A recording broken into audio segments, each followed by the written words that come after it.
Hello viewers, welcome to this section. In this section, I would like to explain an important topic, exam blues. పరీక్షలంటే భయం ఎందుకు? పరీక్షల సమయం వచ్చిందనగానే అటు విద్యార్థుల్లో ఇటు తల్లిదండ్రులలోనూ ఏదో తెలియని భయం, ఆందోళన, వాతావరణం వేడెక్కుతుంది, పరిస్థితులు మారిపోతాయి, అంతా tension.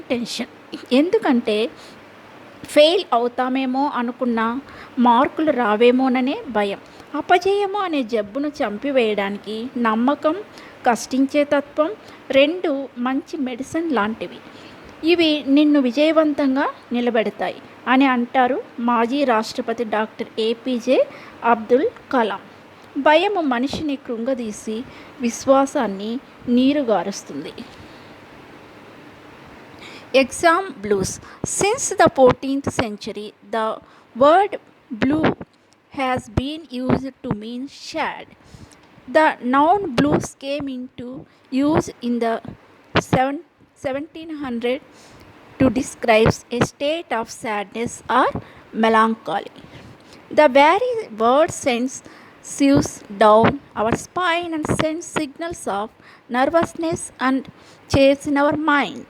The examinations which are in the process currently are like a pain in the neck causing endless sleeps for their parents as well. This fatigue causes negative results, thereby leading to dissatisfaction and later on depression. ఈ పరీక్షలంటే భయం ఉండటాన్ని బట్టి నర్వస్నెస్గా feel అయ్యి negative రిజల్ట్స్ను తీసుకురావడం జరుగుతుంది. దీని వలన dissatisfaction, డిప్రెషన్కి లోనవటం చూస్తాము.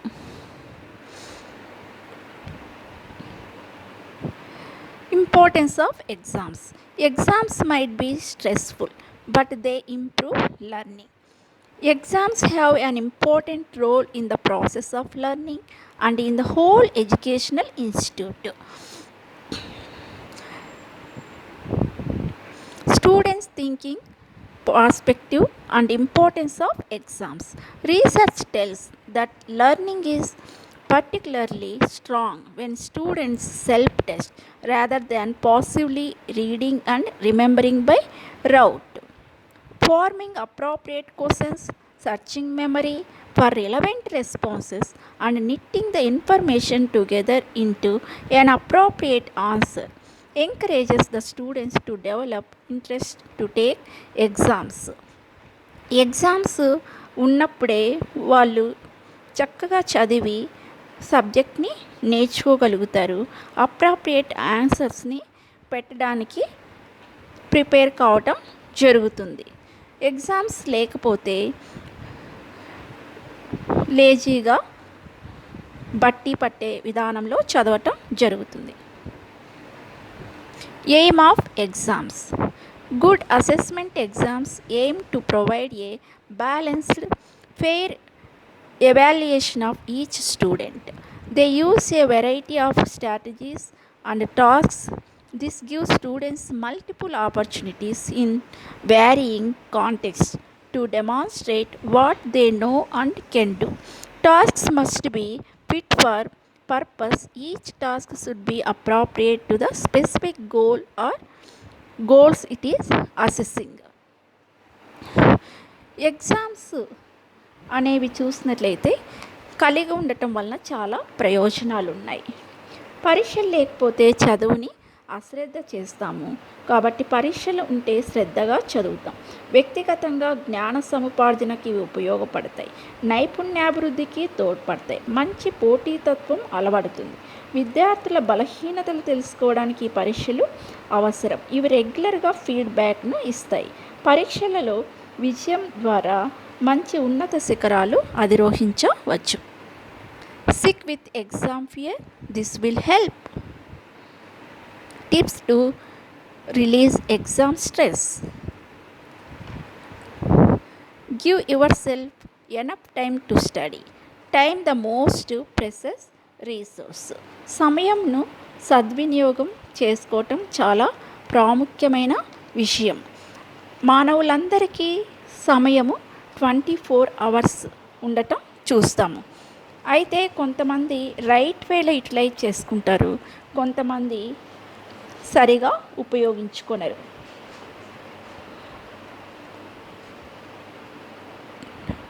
టైం వాల్యూని మనం గమనించినట్లయితే ట్రైన్ మిస్ అయినప్పుడు 1 మినిట్లో ట్రైన్ మిస్ అయింది అంటాం. అంటే 1 నిమిషం విలువ మనకు తెలుస్తుంది. బాల్ గోల్లో పడినప్పుడు జస్ట్ 1 సెకండ్లో మిస్ అయింది అన్నప్పుడు మనకు ఆ యొక్క సెకండ్ యొక్క వాల్యూ తెలియటం మనము చూస్తాము. కనుక టైం అనేది ఎంతో వాల్యుబుల్గా ఉండటం మనము గమనిస్తాము.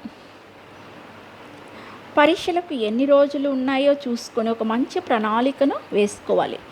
ఇప్పటికే సిలబస్ అంతా కనీసం ఒకసారైనా చదివి రివిజన్ ప్రారంభించాలి. మొదటిసారి క్షుణ్ణంగా చదవాలి. రెండవ రివిజన్ 2 నెలల్లో పూర్తి చేసి టిప్స్ లాగా నోట్స్ రాసుకోవాలి. చివరి 10 లేక 15 రోజులకు ముందు 3వ రివిజన్ చేయాలి. 3వ రివిజన్ అప్పుడు టిప్స్లా ప్రిపేర్ చేసుకున్న నోట్స్ చదవాలి.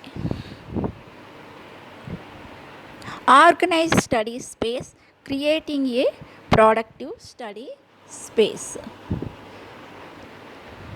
మంచి గాలి, వెలుతురు ఉన్నటువంటి ప్రాంతాన్ని, ఏకాంతంగా ఉన్న ప్రాంతాన్ని సెలెక్ట్ చేసుకోవాలి. ఒక టేబుల్, ఒక చైర్ను కలిగి ఉండటం మంచిది.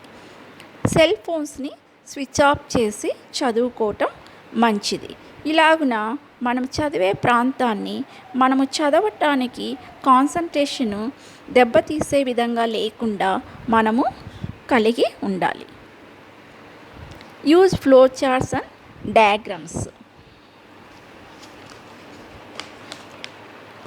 ఫ్లో చార్ట్స్ అనేవి planning out things is always good. During examination time the best way to understand the subjects is through flowcharts, graphs and pictures. It helps you understand the subject easily and is also in mind for years. ఇలా flow charts ద్వారా, diagrams ద్వారా నేర్చుకుంటే కొన్ని సంవత్సరాలైన సబ్జెక్ట్ని మనము మర్చిపోము. Practice on old exams, previous పేపర్స్ని చూడటం వలన క్వశ్చన్స్ ఎలా అడుగుతూ ఉన్నారు, ఎలా ప్రిపేర్ అవ్వాలి, ఎలా ఆన్సర్ చేయాలి అనేది మనము అర్థం చేసుకోవచ్చు. ప్రిపేర్ టైం టేబుల్ కలిగి ఉండటం చాలా ప్రాముఖ్యమైంది. ప్రణాళిక చేయడానికి సమయాన్ని వెచ్చించటం వలన వచ్చే నష్టమేమీ లేదు. ప్రణాళిక చేయడానికి నీవు విఫలమవడానికి నీవు ప్రణాళిక వేస్తున్నావన్నమాట. ఈ రోజులో, ఈ వారంలో ఏమి చదవాలో ముందే ప్రణాళిక వేసుకో. ఆ రోజు చివరో లేదా వారం చివరో ఒకసారి నీవు ఏమి చదివావో సమీక్షించుకుంటే చాలా మంచిది. Work hard. కష్టపడి చదవటము అనేది చాలా ప్రాముఖ్యమైనది. కష్టపడి చదవటానికి నిర్ణయించుకోవాలి. దీనికి ఈ క్రింది ఉదాహరణలు ఉపయోగపడతాయి. ఒక సోల్జర్ లేదా సైనికుని చూస్తే క్రమశిక్షణ, సాధన, అంకితభావం, విధేయత, దృఢ నిర్ణయం కలిగి సిద్ధపడటం చూస్తాము. ఒక ప్లేయర్ని చూసినట్లయితే దృఢచిత్తము, క్రమశిక్షణ, నియమాలకు అనుగుణంగా సాధన, నియమ నిబంధనలకు అనుగుణంగా పరిగెత్తటం చూస్తాము. ఒక వ్యవసాయకుడు లేదా ఫార్మర్ని గమనిస్తే ప్రణాళిక, శ్రద్ధ, సరైన సమయంలో పనిచేయటం, ఓపికతో ఫలితం కోసం ఎదురు చూడటం చూస్తాము. చదువులో రాణించాలంటే 90% శ్రమ, 10% జ్ఞానము అవసరం. ఏకాగ్రతగా చదవాలి. ఎంత సమయం గడిపాము, ఎప్పటి అన్నది ముఖ్యాంశం కాదు. ఆ సమయంలో ఎంత చదివాము, ఎంత గ్రహించాము అన్నదే ముఖ్యం. అవసరాలు తీర్చుకోవడం ముఖ్యమే కానీ ఏకాగ్రత దెబ్బతీసే పనుల జోలికి వెళ్ళకూడదు. ఉదాహరణకి అవసరాలు భోజనం చేయడం, దాహం తీర్చుకోవడం, విశ్రాంతి తీసుకోవడం. ఏకాగ్రతను తీసే పనులు స్నేహితులు, టీవీ, సెల్ ఫోన్స్, ఇంటర్నెట్స్ మొదలైన వాటికి దూరంగా ఉండి ఇష్టపడి చదవటం నేర్చుకోవాలి. Take regular breaks. Study tips. Take a break. Study breaks అనేవి చాలా ప్రాముఖ్యమైనవి. చదివేటప్పుడు స్టడీ బ్రేక్స్ తీసుకొని ప్రతి గంటకి 5 నుండి 10 నిమిషాల సమయం గ్యాప్ తీసుకొనటం వలన బ్రెయిన్ రిలాక్స్ అవ్వటం చూస్తాం. Balanced diet. The right food and drink can energise your system, improve your alertness and sustain you through long exam hours. Antioxidant rich fruits and vegetables, nuts of all kinds, especially walnuts, dark chocolates, fish, eggs, healthy complex carbohydrates such as carrots, potatoes, and oatmeal is good diet. Proper sleep. Proper sleep will allow the brain to fully function the next day. Concentration levels will remain high and will have more energy throughout the day. రోజుకి 7 గంటలు కనీసము నిద్ర అవసరము. Believe in yourself. Recognize your own potential and aim to meet or exceed this. Don't compare yourselves to others. Don't let negative thoughts take over.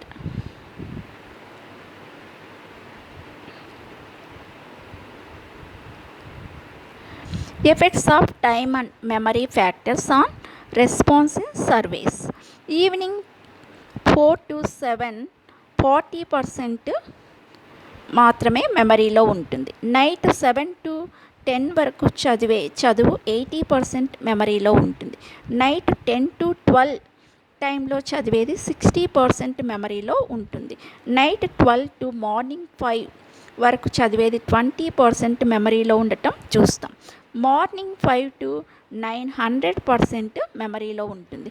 Morning 9 to 1 60% మెమరీలో ఉండటం చూస్తాం. Afternoon 1 to 4 20% మెమరీలో ఉండటం చూస్తాము. Abolition of exams.